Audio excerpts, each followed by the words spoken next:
लाहौर में साबिक chief justice Saqib Nisar के घर पर दस्ती बम से हमला, 2 पुलिस एहलकार जख्मी हो गए। साकिब निसार और उनके अहल खाना धमाके से महफूज रहे। पुलिस और दीगर तहकीकाती टीमें साबिक चीफ जस्टिस के घर पहुंच गईं। पुलिस जरा के मुताबिक धमाका गैराज में हुआ, जिससे गाड़ी तबाह और घर के शीशे टूट गए। धमाका साबिक चीफ जस्टिस की रिहाइश का अहमद ब्लॉक गार्डन टाउन में हुआ। आईजी पंजाब ने वाक़े की तहकीकात का हुक्म दे दिया।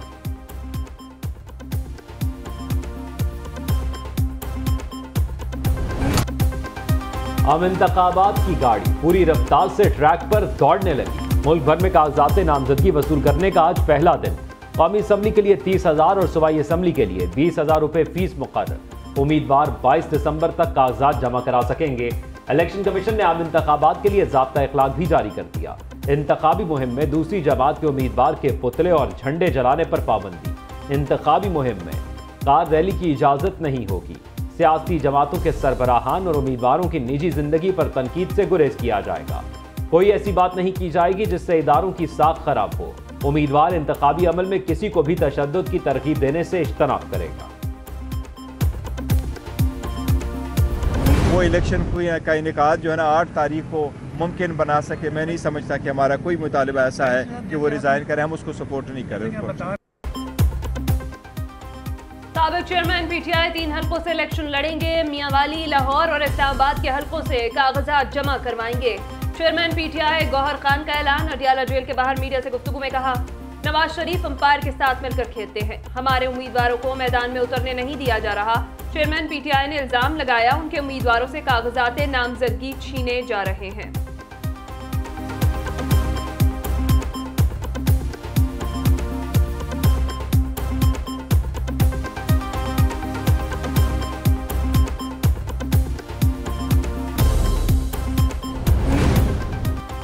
इंतखाबात करीब आते ही सियासी उम्मीदवार मैदान में उतरने लगे।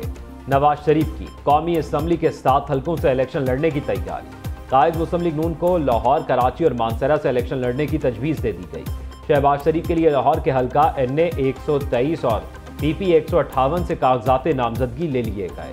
उधर शहबाज शरीफ और मरियम नवाज कराची से भी इलेक्शन लड़ेंगे। सदर मुस्लिम लीग नून NA 242 से मैदान में उतरेंगे। चीफ ऑर्गेनाइजर नून लीग NA 237 कराची से उम्मीदवार होंगी। मरियम नवाज लाहौर में अपनी वालदा मरहुमा के हल्के से कौमी असम्बली की सीट पर इंतखाब लड़ेंगी। उन्हें कौमी असम्बली के 11 हल्कों से इलेक्शन लड़ने की तजवीज़ दी गई है।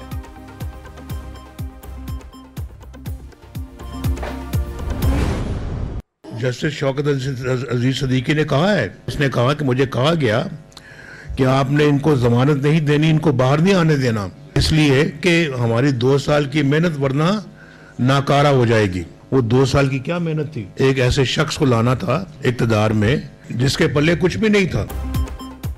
मुझे हटाने का मकसद एक शख्स को इक़्तिदार में लाना था जिसके पल्ले कुछ नहीं था। उसे सादिक और अमीन करार दिया गया। लाहौर में नून लीगी पार्लिमानी बोर्ड इजलास से खिताब में नवाज शरीफ ने कहा, 4 दिन तरक्की के बाद हम फिर 10 दिन पीछे चले जाते हैं। ये हादसे पहले भी कई बार हुए, अब किससे गिला करें। कायद मुस्लिम लीग ने मजीद कहा कि हमने झूठे केसेस में सजाएं पाई। आज मेरी नाअहली भी खत्म हो गई।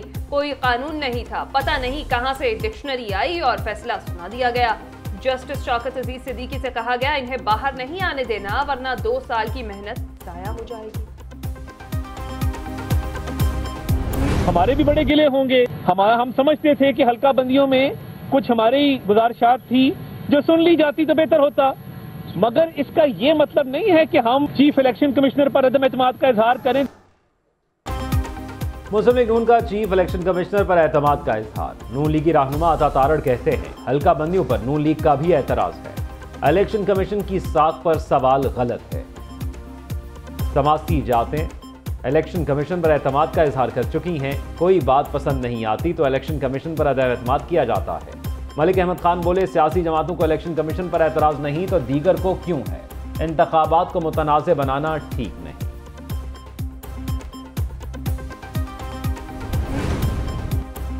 MQM पाकिस्तान और JUIFA ने कागजात नामजदगी की तारीख बढ़ाने का मुतालबा कर दिया। मुत्तहिदा के कन्वीनर खालिद मकबूल सिद्दीकी ने चीफ इलेक्शन कमिश्नर को तहरीरी दरख्वास्त जमा करवा दी।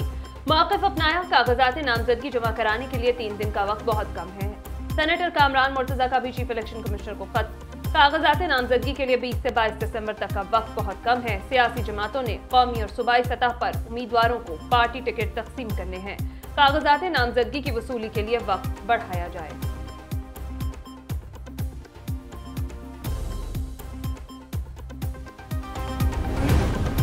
हल्का बंदियों के तनाज़ात से ज्यादा इलेक्शन जरूरी है। सुप्रीम कोर्ट ने तहरीरी हुक्मनामा जारी कर दिया। जस्टिस मंसूर अली शाह की तरफ से तहरीर करदा हुक्मनामे में कहा गया है कि इलेक्शन शेड्यूल आने के बाद इंतखाबी अमल और जमहूरियत को डीरेल नहीं किया जा सकता। इंतखाबात के बाद हल्का बंदियों से मुतल्लिक अपीलें दोबारा सुनेंगे। इंतखाबात जमहूरियत का बुनियादी जुज़ हैं। एक जज का किरदार गार्डियन का होता है। इंतखाबात में किसी सूरत ताख़ीर कबूल नहीं करेंगे।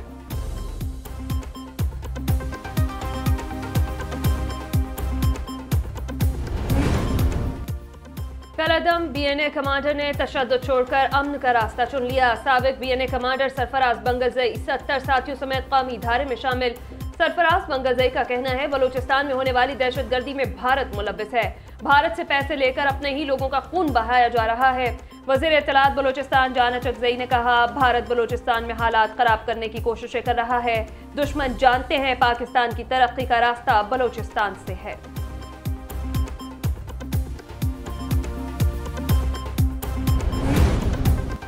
पता करें, आईबी को रिकॉर्डिंग की अथॉरिटी दी गई। जस्टिस बाबर सत्तार की इस्लामाबाद हाई कोर्ट में ऑडियो लीक्स केस की समाअत के दौरान अटॉर्नी जनरल को हिदायत। जस्टिस बाबर सत्तार ने रिमार्क्स दिए, हुकूमत ने ना बताया तो फिर हम नेशनल और इंटरनेशनल अदालती मुआवन मुकर्रर करेंगे। तमाशा बनाना चाहते हैं तो बना लें, अब विफाकी हुकूमत पर है वो कैसे चलना चाहते हैं। अटॉर्नी जनरल ने वजीर आज़म ऑफिस की रिपोर्ट अदालत में जमा करा दी। अदालत ने FIA और दीगर फरीकैन को भी जवाब जमा कराने की हिदायत कर दी। साबिक चीफ जस्टिस साकिब निसार के बेटे और बुशरा बीबी की दरखास्तों पर समाअत मुलतवी।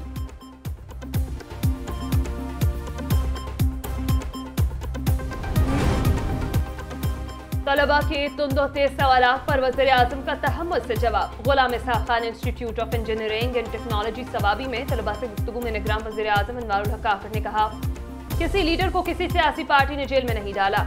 रियासती इदारों पर हमला हर मुल्क में जुर्म है।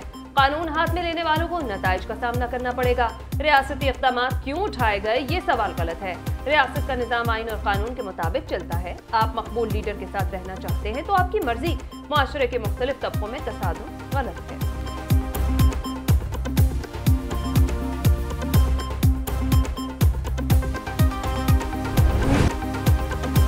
कोई एकतरफा इकदाम तनाज़ा कश्मीर की नौइयत तब्दील नहीं कर सकता। कश्मीर बैनुल-अक़वामी तौर पर तस्लीम शुदा तनाज़ा है। कश्मीरियों की ख्वाहिशात के खिलाफ किसी इकदाम की अहमियत नहीं। आर्मी चीफ ने दौरा अमेरिका में मसला कश्मीर उठा दिया। सिपा सालार ने गजा में जंग के फौरी खात्मे पर भी जोर दिया। बोले, खित्ते में पायदार अमन के लिए 2 रियासती हल का नफाज जरूरी है। अमरीकी थिंक टैंक्स और मीडिया नुमाइंदों से खुसूसी मुलाकात में जनरल आसिम मुनीर ने कहा, पाकिस्तान ब्लॉक पॉलिटिक्स पर यकीन नहीं रखता। दोस्त ममालिक के साथ मुतवाज़िन ताल्लुकात बरकरार रखने पर यकीन रखते हैं। दहाइयों से दहशतगर्दी के खिलाफ नबर्द आज़मा है। आखिरी दहशतगर्द के खात्मे तक जंग जारी रहेगी।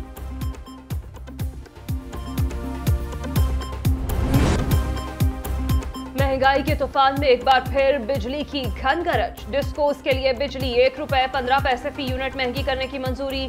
नेपरा अथॉरिटी ने बाज़ाब्ता नोटिफिकेशन जारी कर दिया। सार्फिन की जेबों से 22 अरब 29 करोड़ रुपए निकलवाए जाएंगे। बिजली की कीमतों में इजाफा सहमाही एडजस्टमेंट की मद में किया गया। इजाफे का इत्तलाक 1 जनवरी से मार्च 2024 तक लागू रहेगा।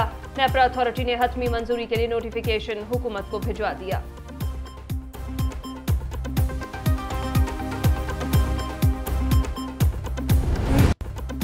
स्टॉक एक्सचेंज की हांडी चंद दिन के उबाल के बाद ठंडी पड़ने लगी। कारोबारी हफ्ते के तीसरे दिन 100 इंडेक्स में 385 पॉइंट्स की कमी। मार्केट 62,448 पॉइंट पर बंद। ट्रेडिंग के दौरान एक मौके पर इंडेक्स ने 62 और 63,000 की नफसियाती हद पर गिरा दी। दिन भर मजमूई तौर पर 380 कंपनियों के शेयर्स में कारोबार हुआ।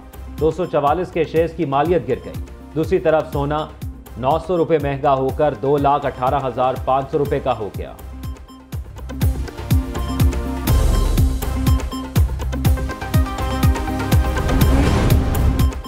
आर्मी बैंक ने पाकिस्तान के लिए $35 करोड़ की मंजूरी दे दी। रकम इदारा जाती इस्लाहात पर अमल दरामद के लिए दी जाएगी। आर्मी बैंक के कंट्री डायरेक्टर का कहना है, रकम राइज टू प्रोग्राम के तहत मंजूर की गई है। रकम से तवानाई के शोबे के नुकसानात कम करने में मदद हासिल होगी।